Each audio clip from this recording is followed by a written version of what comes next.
Jesus, I think that he was brilliant and that he he had died for a very good purpose, which was to perhaps just get his people back from the Romans.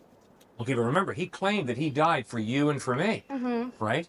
That he died on the cross to absorb the penalty that we deserve for our wrongdoing, Mm-hmm. thereby offering us eternal life with God forever in heaven. Well, If that's true, that's pretty amazing, isn't it? yeah. Well, the heaven was something that wasn't even thought of for the Hebrews because number one, they when Moses left Egypt, he basically cut off all of his divine right for people. Like he was going to have the throne and become God, but he wasn't allowed to claim he was God because there's just a lot of history with that. I forgot. What was it you said again? You That said, Jesus loves the tar out of you, yeah, man. but And that yeah, he, I know. that's why he died on the cross, and he offers you eternal life, life with him now and for eternity. And the evidence is he's not blowing smoke. Yeah. See, I think a lot of people blow smoke. Well, But Jesus didn't blow smoke. He spoke the truth. And the reason I believe that is because he rose from the dead. Historically, not just mythologically, but historically, which is pretty awesome. Science can't answer the question of if there's a God, right? Exactly. And so I guess my question to you is, why would that be true? Because the God you believe in is clearly one who interacts with our world, right? He sent down his son. He listens to your prayers. He has an active force in this world. But if he has an active force in this world, well, wouldn't that be a scientific question? Because science seeks to explain natural phenomena. So you're trying, I can understand if you would say, well, you can't talk about a God who doesn't interact in this world. But by definition, if he interacts in this world, he is a natural force, and therefore could and should be explained by science. So I guess why don't you say God can be explained by science? You bet. The reason I say that God cannot be explained by science is because of my definition of science. Science is based on the repeatability of an experiment. If you say it is something scientifically true, and we've proven it here at this fine university, but if you can't repeat those same experiments in London or in New York, you don't have science. Scientific knowledge is based on the repeatability of an experiment. So God is not a physical being or a physical process that you can observe and then repeat an experiment over and over again. Not only is that true, but that's true of your family. You don't scientifically prove your family. You develop trust relationships with your family, but you don't scientifically prove people. You learn to trust them. So science is a study of process, how the organism works, and it's based on the repeatability of an experiment. But a human being is not a scientific project. In order to develop a relationship with a person, you learn to trust them and build a friendship. And then when it comes to God, God is not a scientific equation. God is a personal being who creates, but who's not a physical process that you can dissect, observe, and then repeat the experiment over and over again. But clearly, doesn't the Bible say God's everywhere and God's force is, all around us? So if clearly, basically you're suggesting that there's a force out there which is actively manipulating our world, well, clearly that force must be somehow detectable. That's a pretty significant force. And also, you're proposing very scientific hypotheses, where the universe came from, where life came from, the origin of the earth. Like, those are all very scientific questions. You can't just say, if religion has one answer and science has another, well, which one's right? It has to be put to the scrutiny of science, does it not? Absolutely not. All right, I'm going to work hard here and try and communicate clearly. Science is a very narrow branch of knowledge. Science is based on studying the physical process and repeating experiments over and over again to find out if there is a law of nature, a scientific law that can be understood. Right. Historical knowledge is totally different, radically different. You do not get Abraham Lincoln back on this campus every September and have him assassinated by John Wilkes Booth in order to prove that Lincoln was truly assassinated by John Wilkes Booth. Instead, historical knowledge is based on not the repeatability of an event or the repeatability of an experiment. Historical knowledge is based on the trustworthiness of eyewitness testimony. Somebody saw Lincoln assassinated. They recorded it. And you study it, not in your science lab. You go over to your history department to study history. Because it's a different form of knowledge. Right. I would agree that science can't answer philosophical questions. I'm not trying to say it would, and I can't answer historical questions. I'm not saying it would. So if you were saying that Jesus was a philosopher, if he was a man who was trying to give a way of life, then yes, science can't go one or another. I mean, that's a different branch of knowledge. But to say Jesus rose from the dead, it happened in our physical universe, thus it must have a physical explanation. And thus it is the topic of science, and to prove something that physically happened. If I say I flew through the air, well, there must be a physical reason why that happened, and then that can be a subject of science. Okay. The Gospels record that Jesus physically rose from the dead. Right. And people ate food with him. They grabbed hold of him and saw that he had flesh and bone. But they did not give us a scientific description of how physically he rose from the dead. So we do not have a scientific description of how the dead body came alive again. Right.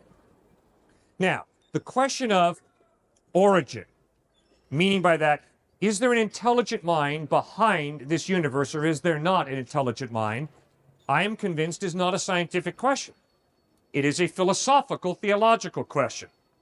So you have to use reason, not a scientific process, to conclude whether God exists or not.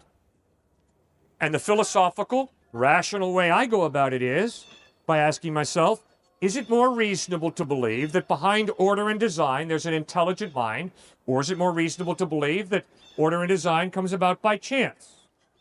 Is it more reasonable for me to believe that in light of the fact that the universe has a beginning, that there's an uncaused cause, or is it more reasonable to believe it just happened? Is it more reasonable to believe that the ductus arteriosus, that little flap of skin that comes down in every one of our bodies when we pass down our mother's birth canal, and switches the blood from going around the lungs to going through the lungs, that kind of amazing order and design, is it more plausible for me to believe that that happened by chance, or is it more reasonable for me to believe there's got to be a mind behind that? When I'm confronted by moral absolutes, like the slaughter of innocent children is wrong, is it more reasonable, based on my experience and observation, to believe that that's just relative morality, it's not objective? Or is it more reasonable for me to believe the slaughter of innocent children is absolutely objectively wrong? If it is absolutely objectively wrong, there's got to be a mind prior to the human mind that defines what's right and what's wrong. Because if there is no mind prior to the human mind that defines right and wrong, it's obviously the human mind that defines it, and it's all relative.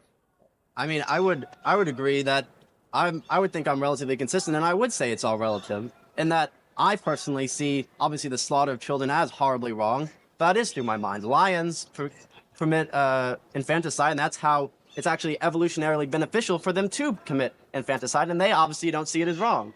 But we, as humans, we evolved compassion, and when I see innocent people being harmed, that physically makes me feel sick, and so thus I'm going to try and do what I feel is right in my mind, and I don't think that necessarily has to come from a God. I'm just behaving how my mind was set up to behave.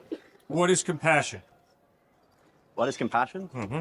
You said it. So what did you mean when you said You said we evolved compassion. Right. What is compassion? What does that mean when you say we evolved compassion?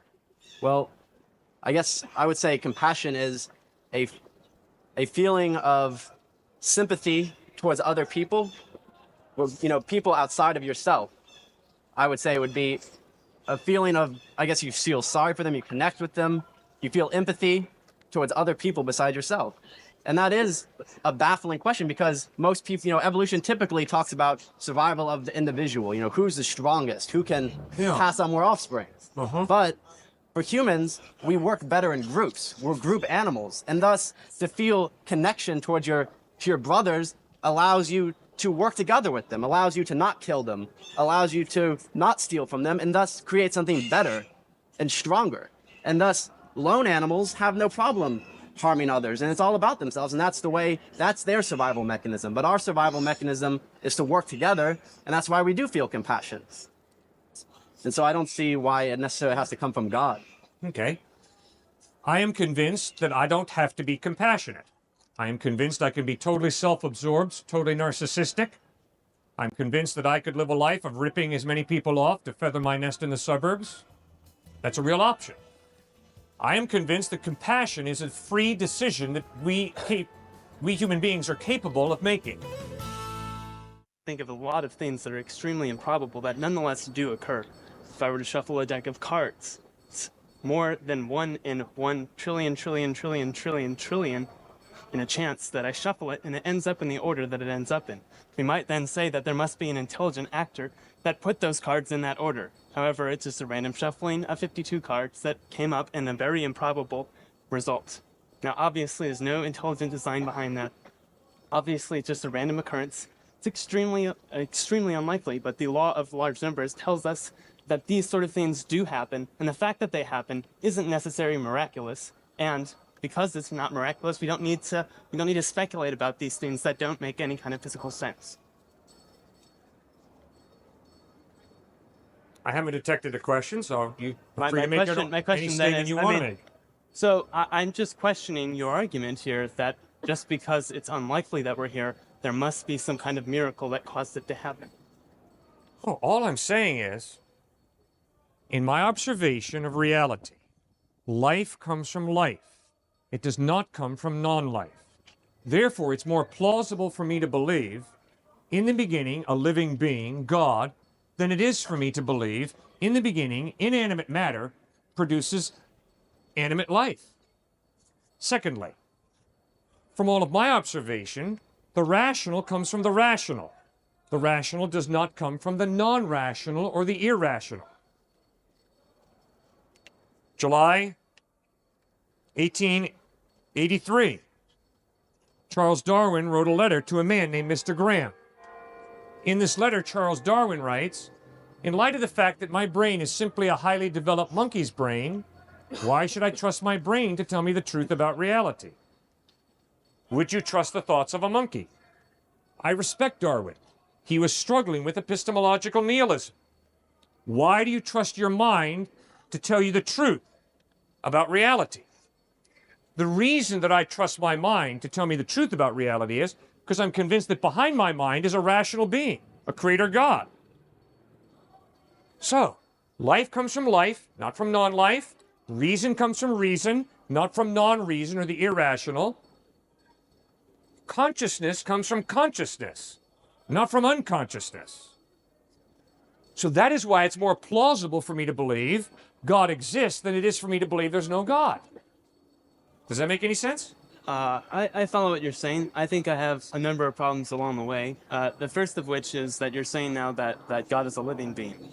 Okay, does that mean that God can die? Because God is eternal, all-powerful, self-sustaining? No, God cannot die. All right, so then what does it mean to be alive? What does it mean to be alive? It means to be an animate being who is able to produce, to be creative. Okay, so death is not a necessity to be alive. You don't have to die. No. All right. So have you ever experienced something that was alive and never died? Have you ever experienced that? No. So then would you say that all living things must die because you have never experienced a living thing that has not died? No. All right. I've got to be open to the possibility that there is a being who is eternal. Okay, all right, okay, we'll go with that for a moment. All right, so then now that you're saying that even though you haven't experienced a living being that has not died, we still have to be open to that possibility. Obviously, you think that there is a living being that has not died. All right, I've never experienced life coming from non-life, but I do think that there is a living being that has not died. All right, so then now that you're saying that even though you haven't experienced a living being that has not died, we still have to be open to that possibility. Obviously, you think that there is a living being that has not died. All right, I've never experienced life coming from non-life, but I haven't experienced everything, and I must know that it is possible for life to come from non-life. And it's not out of reason to believe that life came from non-life, especially if you're a materialist or a physicalist, and you believe that most things can be explained, or all things can be explained by natural phenomenon. It's no more of a jump in logic to say that life came from non-life than it is to say that there's a living being that cannot die. They're the same type of logic, do you understand? A very good point. But no, I strongly disagree. My observation is life does not come from non-life. No, I understand The your reason observation. does not come from irrational or the non-reason. Okay.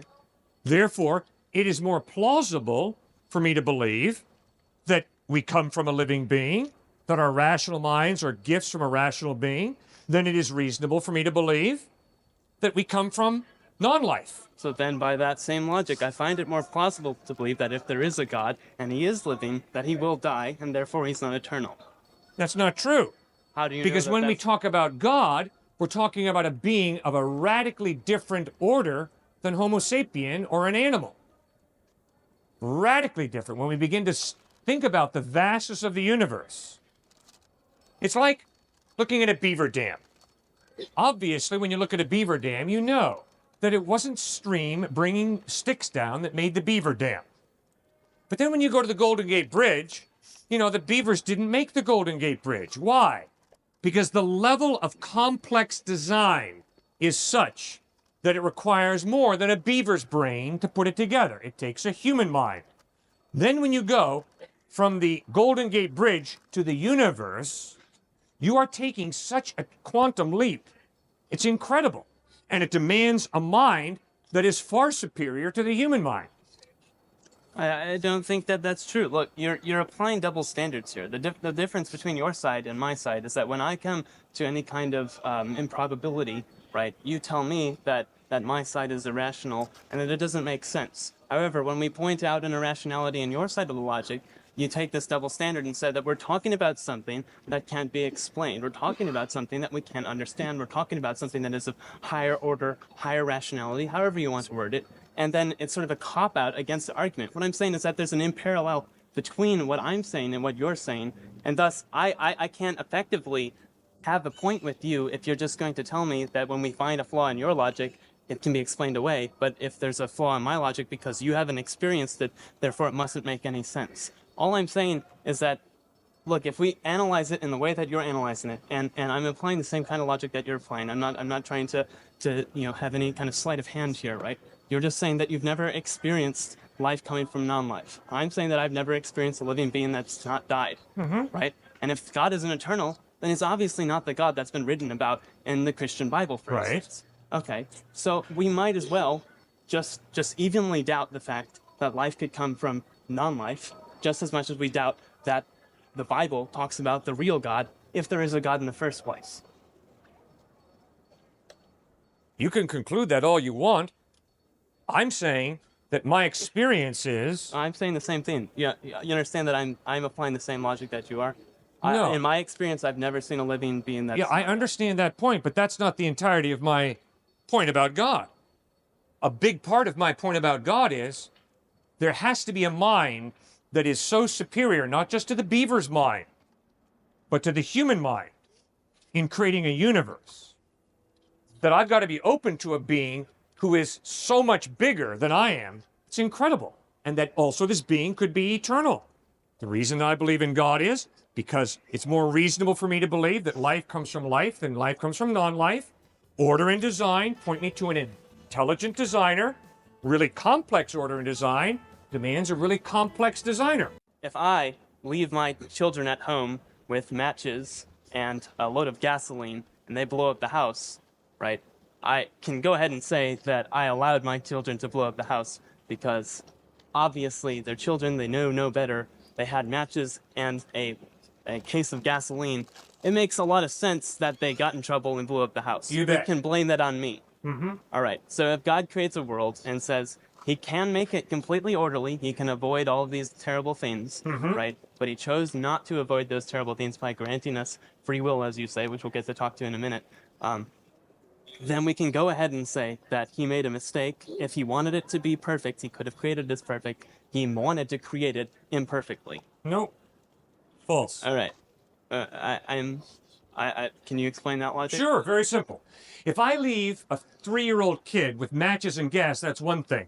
If I have an 18-year-old son and I leave gases and matches in the house, I can promise you, I am not responsible for my 18-year-old son blowing up the house and then saying, well, Dad, you left the gases and matches in the house. It's the issue of age of accountability, sir. And I can promise you, you are not a child. The thinking that you're putting out here is very good. I like it. I respect you. I can promise you, at the age of 3, you could not articulate the way you can now. So there is a big, big difference between a 3-year-old, 5-year-old with gases and matches versus you in a house by yourself with gases and matches. And I can promise you, sir, with the intelligence that you have, if you take gases and matches and blow up your home, your father and your mother are not responsible for that decision. Certainly not. You are. So the Bible insists God created us human beings with a rational mind, with a conscience, and I can promise you, we ain't 3-year-olds. We are responsible. Adam and Eve were not born as infants. Right, There was so no they were- human birth canal for them to pass down. So they were born as adults. All right, I just wanted to get that cleared up in the Bible. Well, I'm glad we cleared it fast. All right. So let's go back to this logic before we get too far off track. So God is confined by these sort of logical realities. He's not confined. It's part of who he is. It's part of who he is. Yeah. I don't think you're confined by the very good mind that you have. I think you're exercising your mind in a very exciting way. You're thinking, and you're Right. thinking well. And I like that. And I don't view that as a limit. I do think that if you start going blah, blah, blah, blah, blah, that would be sad. Okay. All right. So then, is there an omnipotence in God to do whatever he wants? There is omnipotence to do whatever is consistent with his character. But that's not omnipotence. Correct. That is not omnipotence as you would define it. Correct. No, that's not omnipotence how anyone would define it, I don't think. That's not true. I am defining omnipotence when it comes to the biblical revelation of God as God has power over his creation, and he always exercises his power in conformity with his character. All right. So what is the definition of omnipotence then? I just gave it to you. God is all-powerful in the sense that not he in is reference to God. all-powerful over his creation, and he exercises that power in conformity with his character, his nature. I'm not talking about in reference to God. I'm saying that if we're talking about written language, as of course the Bible was written in, and you were to define omnipotence as it would apply to any time we would use it, how would you define The omnipotence? Bible never uses the word omnipotent.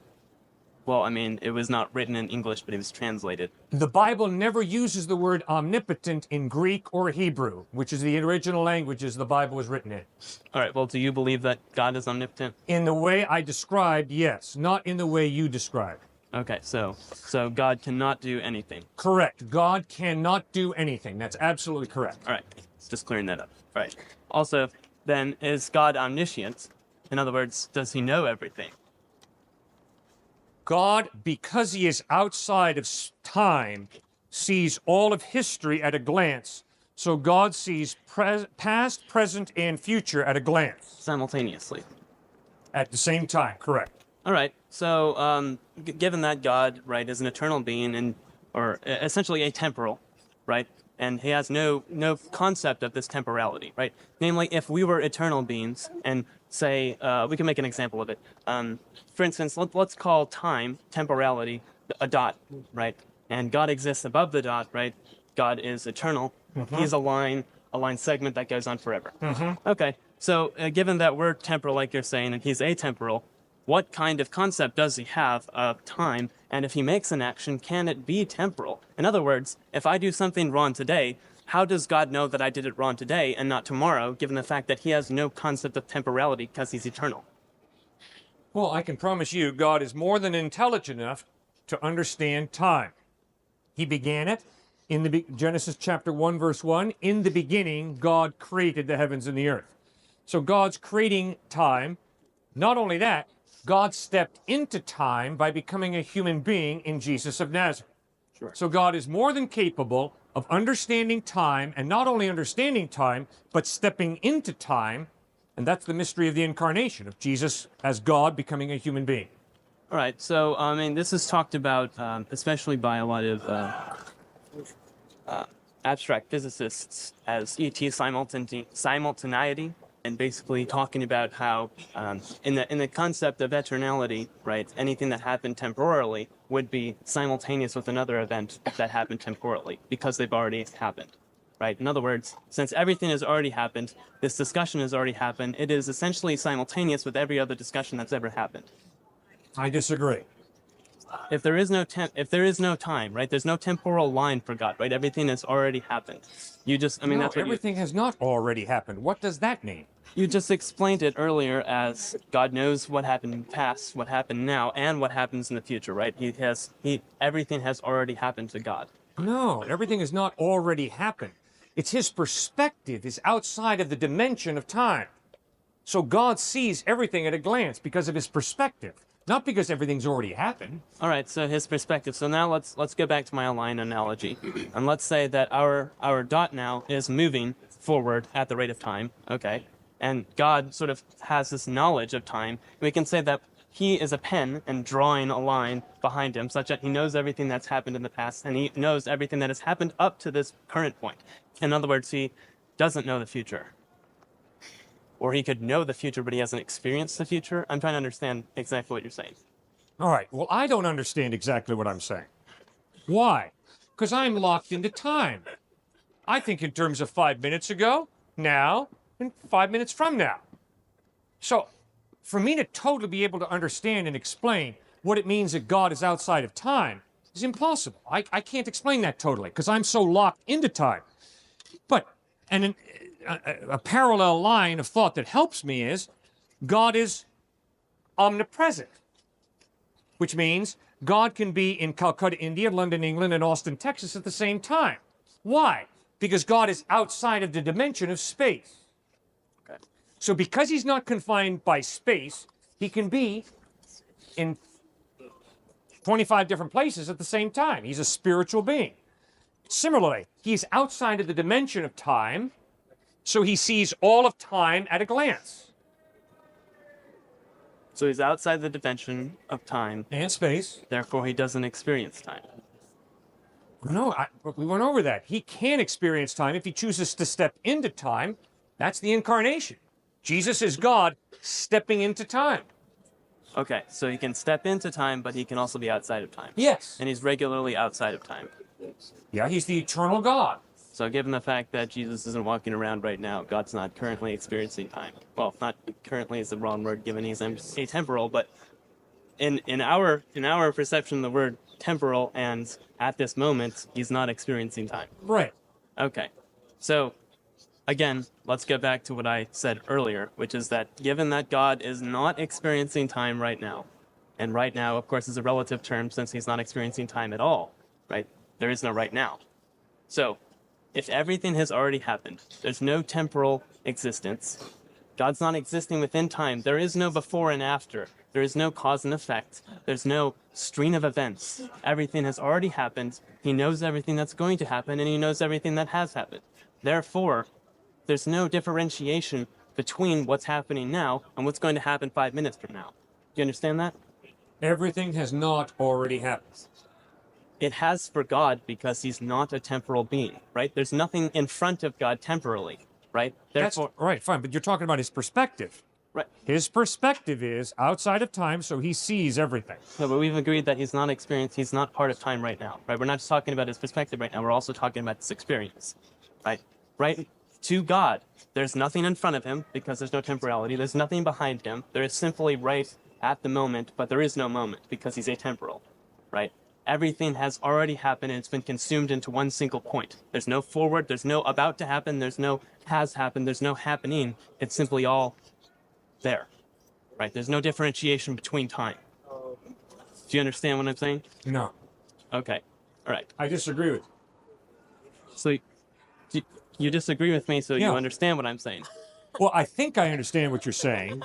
I understand part of what you're saying, and a part that I understand I disagree with, but I think there's other parts of what you're saying that I don't understand.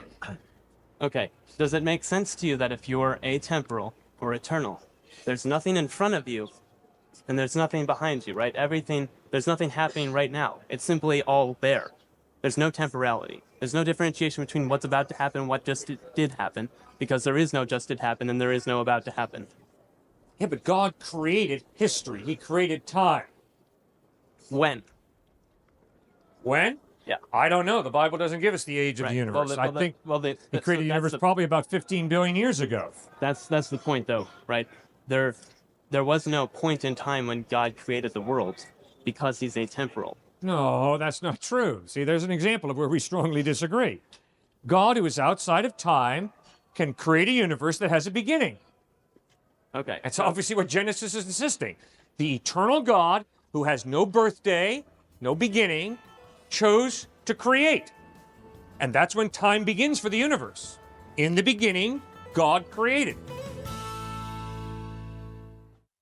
Can it be my turn to ask a question? Sure. Who or what are you living for, and why? What's the evidence that whatever it is you're living for is true? When you say living for, you mean? What motivates you through life? What is your ultimate in life? What is my? Who do you ultimately trust? I don't know that I would say that there is a who that I ultimately what? trust. What do I Who or ultimately what? trust? I mean, obviously you're a motivated person. Otherwise you wouldn't be speaking the way you do, dressed the way you do, and all. So obviously you're motivated. Obviously you have priorities. No, what is your worldview? You know, what are you living for? I think that the best way to explain it is naturalism. I exist because I enjoy my life, and I continue my life because I enjoy what I'm doing. But it doesn't necessitate any sort of higher order or like who I'm living for. I mean, I don't think that there needs to be an answer to that question. Or what I'm living for. There's a number of things. I mean, there's an infinite number of things I'm living for. Namely, the fact that there's no reason that I would want to die, because I'm enjoying what I have right now. Especially since I don't think that there's necessarily anything after I die. So, why do you think Albert Camus said the only question modern man must answer is why not commit suicide? Albert Camus definitely does not agree with any of the views that you espouse. No, but I respect him highly. He was an atheist, a naturalist. Yes. And I think he was really getting at something in terms of, in light of the fact that you're going to die and be gone and become fertilizer or whatever, nothing that you do in life is meaningful. It's all meaningless. Well, at the expense of the fact that I assume that I will be mocked in a moment, the reason that I would not commit suicide is because there's determinism in the world, and that what has happened causes what will happen. So everything's a necessary linkage of cause and effect, if you will. So when things happen, they happen because of previous causes, and they're going to happen a necessary link of causes and effects. Therefore, there's not really a question of whether or not I'm going to commit suicide or why I should or should not commit suicide, because it's been determined by a necessary linkage of cause and effect. It's determinism, unrestricted causal determinism. If I were to give you a reason why I don't choose to commit suicide, that's because I enjoy my existence, and because there's no reason that I would want to die, and because if I died, I believe that that would be the end of all things. Therefore, speaking in a sense of any kind of rationality, I would prefer existing in an enormous amount of pain to not existing at all, because at least I have some kind of existence that I enjoy. If we're looking at a determinist framework, right, we're looking at the fact that this is what I think. It couldn't be otherwise. I couldn't think otherwise. It's happened because of a number of causes and effects in my life that are unrestricted and necessary causes and effects. Therefore, I'm not going to commit suicide, or if I were going to commit suicide, it would have already been determined by the fact that everything exists as a chain of causes and effects. So you're a determinist? Yes, unrestricted causal determinist, to be.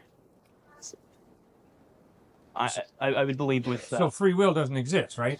Yeah, well, I'm a compatibilist as well. I think that what we commonly... Okay, so free will is more or less a custom.